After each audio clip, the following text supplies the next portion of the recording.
Hello friends, once again welcome to the Prime Classes. Myself Sachin Bhardwaj. I am providing the chemistry of class 12 part 4 Hello Alkane and Hello Arenes. जैसा कि आपने हमारे पिछली video में देखा है कि मैंने जितना भी जो टॉपिक बचा हुआ था हमने हेलोजन की विनिमय विधि के बारे में पढ़ा था। तो हमने बताया था कि अगला टॉपिक हमारा केमिकल रिएक्शन होगा। यदि आप जो पीछे का हमने वीडियो पढ़ाया है उसे आपने नहीं देखा है तो आपको मिल जाएगा, लिस्ट में नीचे जाएंगे तो आप वहां से देखकर हमारी सारी वीडियो को देख सकते हैं ताकि आने वाली जितनी भी वीडियो है आपको आसानी के साथ समझ में आए। क्योंकि मैंने फर्स्ट पार्ट से ही जितना बेसिक था पहले चैप्टर का पूरा कवर करते आ रहे हैं। तो आइए, हमारा पार्ट 4 है halo alkane and hello arenes का। तो हम इसमें केमिकल रिएक्शन के बारे में जानेंगे कि केमिकल रिएक्शन कैसे होता है हेलो एल्केन के साथ, एल्किल हाइलाइड के साथ। तो हमारा केमिकल रिएक्शन में फर्स्ट टॉपिक है nucleophilic substitution reaction. Nucleophilic substitution reaction 3 प्रकार की इसमें अभिक्रियाएं को आपको मुख्य रूप से पढ़ना है। एक न्यूक्लियोफिलिक सब्स्टिट्यूशन रिएक्शन और एक एलिमिनेशन रिएक्शन और एक रिएक्शन विथ मेटल। तो हेलो एल्केन या एल्किल हाइलाइड की जितनी भी ये 3 टॉपिक है आपको कवर करना है। तो चलिए हम पहले आते हैं न्यूक्लियोफिलिक सब्स्टिट्यूशन रिएक्शन किसे कहते हैं। ये होता है नाभिक स्नेही या नाभिक रागी प्रतिस्थापन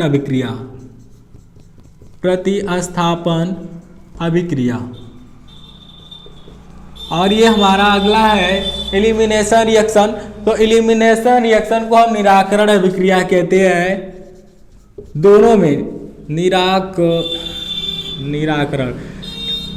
निराकरण आप हिंदी और इंग्लिश दोनों में समझते चलिए क्योंकि आपको बेस दोनों मजबूत होना चाहिए। निराकरण अभिक्रिया। और ये हमारा है रिएक्शन विथ मेटल, धातुओं के साथ अभिक्रिया। धातुओं के साथ अभिक्रिया। तो धातुओं के साथ ये आपकी अभिक्रिया हो गई। तो आप इसमें से जो फर्स्ट टॉपिक है reaction with nucleophilic substitution reaction. Nucleophilic substitution reaction होता क्या है, अब हम लोग इसके नाम से पहले आते हैं, नाम को कवर करते हैं। न्यूक्लियोफिलिक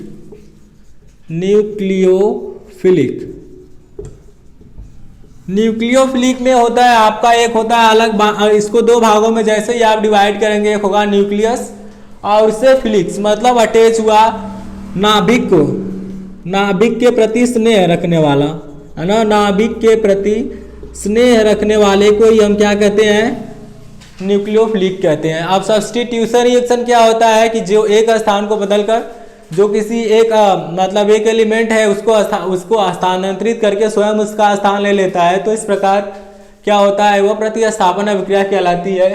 तो अब हम लोग समझते हैं कि न्यूक्लियोफिलिक सब्स्टिट्यूशन रिएक्शन कहते किसे हैं कि ऐसी अभिक्रिया जिसमें एक नाभिक स्नेही पहले से ही उपस्थित रहेगा और दूसरा नाभिक स्नेही आकर उसे हटाकर उसका स्थान ले लेगा। तो इस प्रकार से होने वाली अभिक्रिया नाभिक स्नेही अभिक्रिया कहलाती है। तो जैसे देखते हैं हम लोग एग्जाम्पल ले लिया हमने, ये हो गया आपका न्यूक्लियस, ठीक है। और हमने ले लिया सी के साथ ही हमने कोई एल्किल ग्रुप जोड़ दिया। अब यहाँ पर एक हैलाइड ग्रुप जुड़ा हुआ है। तो हैलाइड ग्रुप क्या करेगा, जैसे ही आप इसको तोड़ेंगे तो यहाँ पर पार्शियल नेगेटिव आएगा, इसके ऊपर पार्शियल चार्ज आ जाएगा ना, पार्शियल पॉजिटिव आ जाएगा।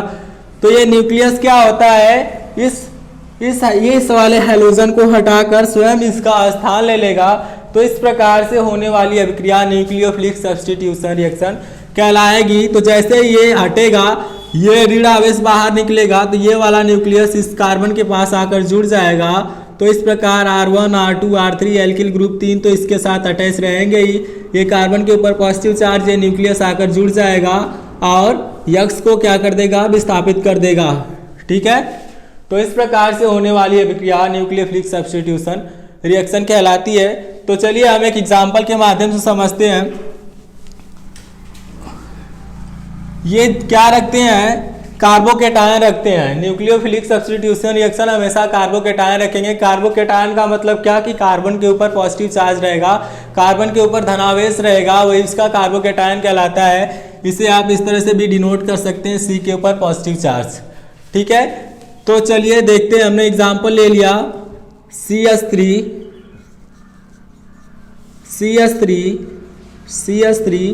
और ये तीनों किससे जुड़ा हुआ है, कार्बन से जुड़ा हुआ है। और इस कार्बन से एक हैलोजन ग्रुप जुड़ा हुआ है यक्स के जगह हमने कोई ले लिया क्लोरीन, फ्लोरीन, ब्रोमीन, आयोडीन में से हमने ले लिया क्लोरीन को। अब ये क्या करेगा, है ना, अब हमने ले लिया H2O को। H2O क्या है, अब H2O यहाँ पर क्या काम करेगा, सॉल्वेंट का भी काम करेगा और न्यूक्लियस का भी काम करेगा। जैसा कि कोई हमने लिया नहीं है तो ये सॉल्वेंट का भी कार्य करेगा और न्यूक्लियस का भी कार्य करेगा। तो जैसे ही यहाँ पर ये आपका है ना, जैसे H2O को आप क्या लिख सकते हो, H प्लस OH माइनस लिख सकते हैं। अब ये हो जाएगा CH3 यहाँ पर कार्बन से अटैच रहेगा तीनों CH3 इस तरह से। और ये C है, अब C क्या होगा, C यहाँ से अगर Cl निकलेगा तो पूरा H2O यहाँ पर, H2O के ऊपर लोन पेयर ऑफ इलेक्ट्रॉन होता है ना, तो लोन पेयर ऑफ इलेक्ट्रॉन उपस्थित होने के कारण ये डायरेक्ट कार्बन के ऊपर जैसे ये पॉजिटिव चार्ज आएगा तो लोन पेयर होने के कारण ये इसके साथ आकर जुड़ जाएगा। तो इस प्रकार से ये पूरा आपका H2O जुड़ जाएगा। अब लेकिन इसके ऊपर देखिए यहाँ पर Cl माइनस, ये लोन पेयर था ना, तो इस तरह से हम इसको कर दे रहे हैं। कार्बन के ऊपर ऑक्सीजन आ गया, यहाँ पर H कर दे रहे हैं, यहाँ पर भी H कर दे रहे हैं। अब लेकिन लोन पेयर होने के कारण ये तो जुड़ा, लेकिन इसके ऊपर पॉजिटिव चार्ज आ गया। अब यहाँ पर इस पॉजिटिव चार्ज को मेंटेन करेगा, तो मेंटेन करने के लिए इस तरह से CH3 अब तीनों कार्बन से अटैच हैं और यहाँ से ये बना लेगा CH3OH। तो आपने देखा यहाँ से क्लोरीन एटम क्या होगा, बाहर निकल जाएगा इस तरह से। तो इस प्रकार से होने वाली अभिक्रिया न्यूक्लियोफिलिक अभिक्रिया कहलाती है, न्यूक्लियोफिलिक प्रतिस्थापन अभिक्रिया कहलाती है। तो अब हम लोग पढ़ेंगे इसके बारे में कि ये जो है nucleophilic substitution reaction halo alkane के साथ जितने भी गुण हैं सभी तत्वों के साथ हम लोग उसमें से कुछ तत्वों को लिए हैं, उसके साथ अभिक्रिया करा रहे हैं और देखते हैं हमारा प्रोडक्ट क्या बनता है। जैसे हमने ले लिया C2H5Br, इसका नाम क्या हो जाएगा, C2H5Br का नेम बताइए जल्दी से। एथिल ब्रोमाइड है ना, एथिल ब्रोमाइड की अभिक्रिया जैसे ही आप एल्कोहलिक KOH के साथ पोटेशियम हाइड्रोक्साइड के साथ कराएंगे तो आपने देखा पोटेशियम हाइड्रोक्साइड क्या है, KOH। पोटेशियम और हाइड्रोक्साइड आयन दोनों मिलकर जुड़े हुए हैं, तो यहाँ से टूटेगा तो पार्शियल निगेटिव आएगा कि नहीं आएगा। हमने क्या बताया था कि जिसकी विद्युत ऋणात्मकता अधिक रहेगी बॉन्ड उसी की तरफ टूटेगा। तो पोटेशियम की अपेक्षा ऑक्सीजन की विद्युत ऋणात्मकता अधिक है, तो इसीलिए ऑक्सीजन की तरफ बॉन्ड टूटा है। तो जिस साइड बॉन्ड टूटता है उस साइड पार्शियल निगेटिव चार्ज आता है, उसके अपोजिट साइड में क्या आता है, पार्शियल पॉजिटिव चार्ज आता है। तो सेम कंडीशन यहाँ पर C2H5Br में है, तो यहाँ पर पार्शियल निगेटिव चार्ज आ जाएगा और पार्शियल पॉजिटिव चार्ज आ जाएगा। तो हमेशा पार्शियल पॉजिटिव चार्ज निगेटिव वाले को अट्रैक्ट कर देगा। तो इस तरह से आपका C2H5 और क्या बनेगा, OH बना लेगा प्लस KBr पोटेशियम का ब्रोमाइड बना लेगा। तो आपने देखा इस प्रकार से ये क्या है आपका RX है, एल्किल हाइड्राइड की अभिक्रिया आपने पोटेशियम हाइड्रोक्साइड के साथ कराया, पोटेशियम हाइड्रोक्साइड के साथ कराया तो आपका ये क्या मिल गया, आपको एथेनॉल मिल गया। तो इस प्रकार से आप एथेनॉल को प्राप्त कर सकते हैं और पोटेशियम ब्रोमाइड को भी प्राप्त कर सकते हैं। तो अगला हमने एग्जाम्पल लिया NH3 का। एथिल ब्रोमाइड की अभिक्रिया NH3 अमोनिया के साथ कराएंगे, तो जैसे ही अमोनिया के साथ कराएंगे तो ये NH2 और H प्लस के रूप में बाहर निकलेगा। NH2 के ऊपर माइनस चार्ज आ जाएगा, H प्लस हो जाएगा अलग से। जैसे हम लोग NH3 को तोड़ कर देख रहे हैं, जैसे ये आपका हो गया NH3 ना, NH3 को आप लिख सकते हैं N के ऊपर 3 हाइड्रोजन आयन ले लिए हमने। तो जब एक हाइड्रोजन इसमें से निकलेगा तो इसके ऊपर पॉजिटिव चार्ज आ जाएगा कि नहीं आएगा, आएगा ना, और नाइट्रोजन के ऊपर निगेटिव चार्ज आ जाएगा। तो इस प्रकार से ये H प्लस बाहर निकल जाएगा और NH2 किसके साथ जुड़ जाएगा और HBr इसके साथ बना लेगा। तो यहाँ पर हमने H के ऊपर पार्शियल पॉजिटिव और यहाँ पर पार्शियल पॉजिटिव किसके साथ जुड़ेगा, पार्शियल निगेटिव के साथ। तो इस प्रकार से आपका बनाएगा C2H5 NH2 फिर प्लस उसके बाद H प्लस और Br माइनस मिलके HBr बना लेगा। एथेनामाइड बनाया और ये क्या बना लिया HBr हाइड्रोजन ब्रोमाइड। अगला एग्जाम्पल KCN पोटेशियम साइनाइड के साथ अभिक्रिया करेगा एथिल ब्रोमाइड। तो पोटेशियम साइनाइड के साथ एथिल ब्रोमाइड की अभिक्रिया करेंगे तो फिर भी साइनाइड आयन के रूप में टूटेगा, पोटेशियम प्लस के रूप में निकलेगा यहाँ से। तो पोटेशियम किसके साथ जुड़ेगा KBr बना लेगा और C2H5CN C2H5CN प्लस C2H5NC। अब ऐसा क्यों हो रहा है अभी हम बताएंगे आपको कि ऐसा क्यों हुआ है। C2H5NC प्लस क्या बना लेगा ये आपका KBr। अगली कंडीशन है हमारी AgCN के साथ सिल्वर साइनाइड के साथ एथिल ब्रोमाइड अभिक्रिया करेगा। तो जैसे ही सिल्वर ब्रोमाइड के साथ अभिक्रिया करेगा तो साइनाइड आयन के रूप में टूटेगा, है ना, और Ag प्लस के रूप में टूटेगा। तो ये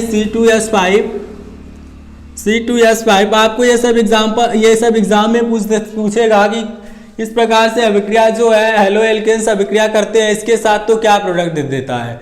तो आप इसको आसानी से देखे रहेंगे, समझे रहेंगे तो आसानी के साथ कर लेंगे।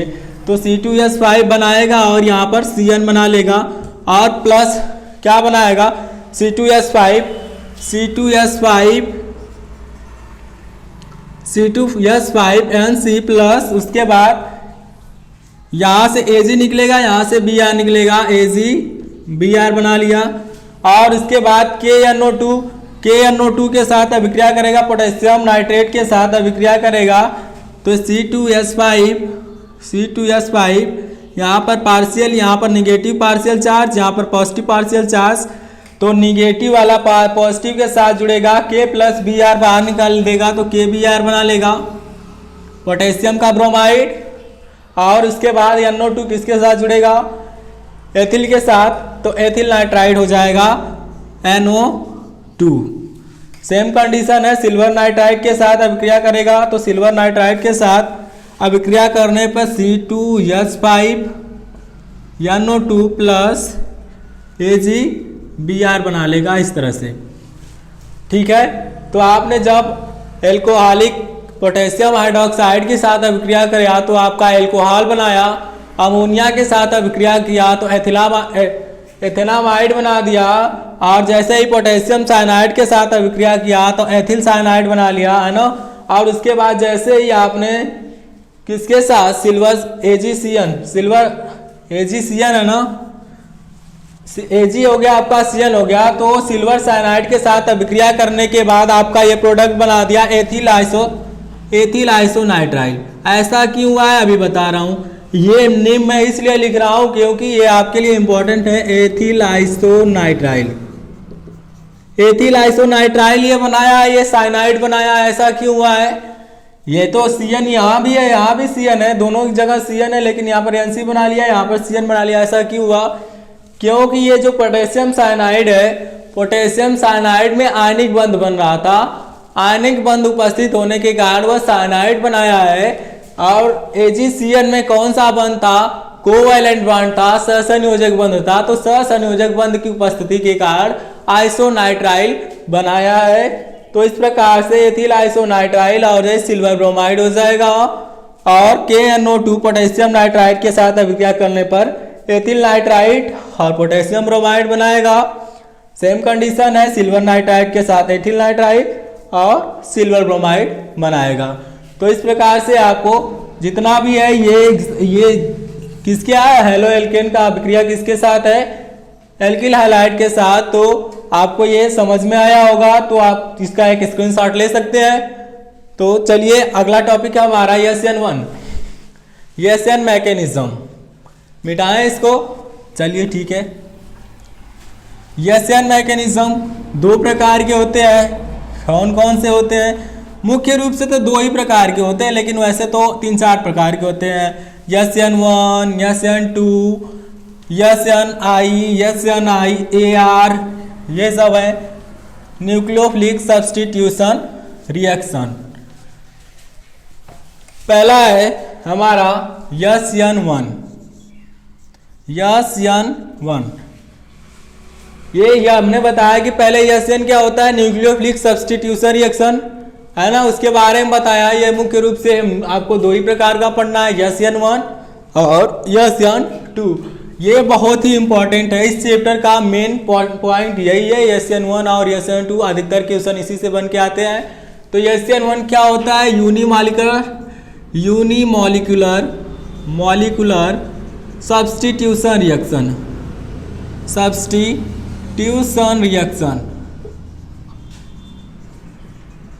यूनिमॉलिक्यूलर सब्स्टिट्यूशन रिएक्शन इसका नेम है। और ये अभिक्रिया क्या होती है, ये फर्स्ट ऑर्डर की रिएक्शन है। ये होती है first order reaction. First order reaction होती है। फर्स्ट ऑर्डर रिएक्शन का मतलब प्रथम कोटि की अभिक्रिया होती है। और इसके बाद ये कितने पदों में होती है, ये 2 पदों में होती है ना। ये 2 टर्म्स में होती है। 2 टर्म्स में ये जो अभिक्रिया है 2 टर्म्स में पूरी होती है। तो अब ये और क्या होती है, तीसरा पॉइंट। सभी पॉइंट को लिखने के बाद मैं आपको एग्जाम्पल के माध्यम से समझाऊंगा, ठीक है। बस देखते रहिए और बने रहिए। 2 टर्म में होती है और ये क्या होती है, बहुत ही लो टेम्परेचर पर होती है। ये अभिक्रिया लो टेम्परेचर पे भी हो जाती है, ठीक है। और लो टेम्परेचर पे होती है और क्या होती है, वीक न्यूक्लियोफाइल होती है। वीक न्यूक्लियोफाइल को प्रदर्शित करती है, ठीक है। जितने भी वीक न्यूक्लियोफाइल है वो SN1 रिएक्शन के अंतर्गत आते हैं। जैसे में हो गया आपका H2O, ये क्या आपका वीक न्यूक्लियोफाइल है। और ये क्या बनाते हैं, पोलर प्रोटिक सॉल्वेंट बनाते हैं। Polar protic solvent.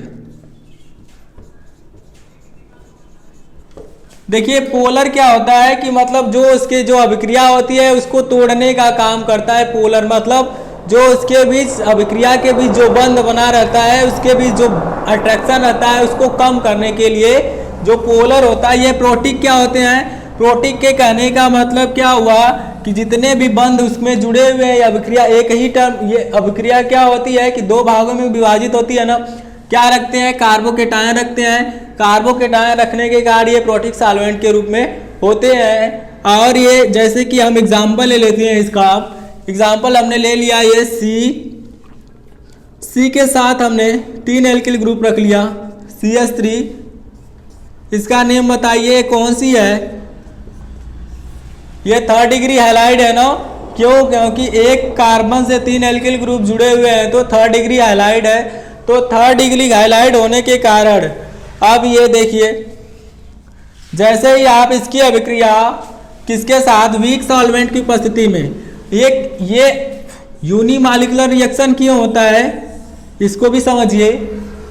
ये यूनिमॉलिक्यूलर क्यों होता है, क्योंकि इसमें बस एक ही प्रोडक्ट होता है, ये एक ही रिएजेंट होता है। अभिकर्मक केवल एक ही रहेगा, इसीलिए ये यूनिमॉलिक्यूलर होता है, ठीक है। तो आपको कंफ्यूज नहीं होना है, बस इसीलिए मैं जितना भी टॉपिक है आप लोगों को क्लियरली सब बताते चल रहा हूँ कि जिससे आपको जितना भी है आपका अच्छा मार्क्स आए एग्जाम में और इस चैप्टर से कोई कंफ्यूजन न रह जाए। तो ये बस एक ही रिएक्शन, एक ही अभिकर्मक होता है, इसीलिए इसे हम प्रथम कोटि की अभिक्रिया कहते हैं। और ये 2 टर्म में कैसे होता है इसको हम बताते हैं। हमने यहाँ पर X के जगह ले लिया Cl ले लिया, तो Cl ले लिया तो जैसे ही हम क्या करेंगे, पहले तो ये बहुत ही स्लो अभिक्रिया होगी। फर्स्ट प्रोसेस में बहुत ही स्लो अभिक्रिया होगी। तो पहले क्या करेगा, ये कैटायन बनाएगा। तो कैटायन बनाने के लिए CH3 का थ्रायस हो जाएगा और यहाँ पर C के ऊपर कौन सा चार्ज आ जाएगा, कैटायन का मतलब C के ऊपर पॉजिटिव चार्ज, फिर प्लस Cl माइनस के रूप में निकल जाएगा। ये तो पहला हो गया, 2 टर्म्स हो गया ना, 2 टर्म्स में अप्लाई होता है। तो ये आपका फर्स्ट टर्म हो गया। सेकेंड टर्म में क्या होगा कि CH3 का थ्रायस C के ऊपर ये जो कार्बोकेटायन है इसके ऊपर वीक न्यूक्लियोफाइल आकर अट्रैक्ट करेंगे और इसके साथ जुड़ जाएंगे CH3 का थ्रायस और C के साथ OH जुड़ जाएगा। तो इस प्रकार से यह अभिक्रिया कितने टर्म में होती है? 2 टर्म में होती है। और इसका नाम क्या हो जाएगा? आप लोग IPSC नेम, जैसा कि अगर आप लोगों को नहीं समझ में आ रहा IPSC नेम तो आप लोग कमेंट में ज़रूर लिखिएगा। एक बार हम IPSC को फिर से रिपीट कर देंगे, जितना भी कन्फ्यूज़न रहेगा सब क्लियर कर देंगे। तो IPSC नेम हम आपको दे रहे हैं, इसका अपने से आप लोग IPSC नेम लिखेंगे, ठीक है। तो इस प्रकार से इसमें एक और कंडीशन होती है। जितनी भी कंडीशन है first order reaction unimolecular reaction 1 reaction में मैं सबको आपको बताऊंगा। बस आप लोग वीडियो को लाइक करते रहिए, शेयर करते रहिए और सब्सक्राइब करते रहिए, चलिए, जिससे हमारा मनोबल बढ़ता रहे। अब ये क्या होती है? अब एक टॉपिक इसमें और होता है किरल कार्बन। किरल कार्बन क्या होता है? किरल कार्बन, किरल कार्बन उसे कहते हैं कि जिसमें एक कार्बन तो रहेगा, बीच वाले कार्बन से चारों अलग अलग प्रकार की संयोजकताएं से, मतलब 4 प्रकार के एटम जो रहेंगे जिनकी अलग अलग प्रकार की संयोजकताएं रहेंगी, कार्बन एटम से जुड़े रहेंगे। इस प्रकार से जुड़े होने के कारण वो किरल कार्बन कहलाएंगे। जैसे R1 ले लिया, R2 ले लिया, R3 हो गया, ये R4 हो गया। तो सब अलग अलग गुण रखेंगे। जैसे CH3 हो गया, एथिल मेथिल प्रोपिल ब्यूटिल होने के आ गया, अगर बीच में कार्बन है तो अलग अलग होने के कारण ये क्या कहेगा? किरल कार्बन एटम कहलाएगा, ठीक है। तो एक और है इसमें टॉपिक, इसमें दोनों तरह से अभिक्रिया होती है। किसमें? यूनिमॉलिक्यूलर रिएक्शन में दोनों तरह से अभिक्रिया होती है।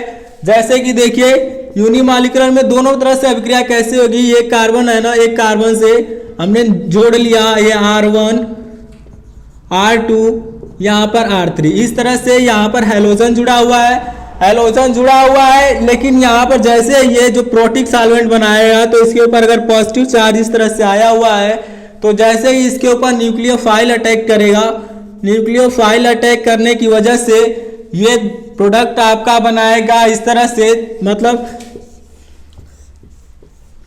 ये मान लिया हमने क्या है, मतलब अभिक्रिया दोनों तरह से होती है इसमें। किसके कारण? किरल कार्बन की उपस्थिति होने के कारण सामने से भी अटैक करते हैं, इधर से भी अटैक करते हैं, और न्यूक्लियोफाइल बैक साइड से भी अटैक करते हैं और सामने से भी अटैक करते हैं। तो इस प्रकार से ये आपका बना देगा। एक तो कंडीशन R1 R2 R3 के साथ कार्बन जुड़ा रहेगा और कार्बन के साथ एक न्यूक्लियोफाइल सामने से जुड़ जाएगा, और एक क्या होगा? न्यूक्लियोफाइल बैक साइड से जुड़ेगा। तो इस प्रकार से ये आपका बना देगा R1 R2 R3, ठीक है। तो आपको ये टॉपिक समझ में आ रहा होगा आसानी के साथ। तो ये था आपका SN1 रिएक्शन। तो आशा करते हैं आपको SN1 रिएक्शन आसानी के साथ समझ में आया गया होगा। और अगर नहीं समझ में आया है तो आप जहां पर टॉपिक नहीं समझ में आया है उसको कमेंट बॉक्स में जरूर लिखिए, हम आपकी कन्फ्यूजन दूर करने का पूरा प्रयास करेंगे।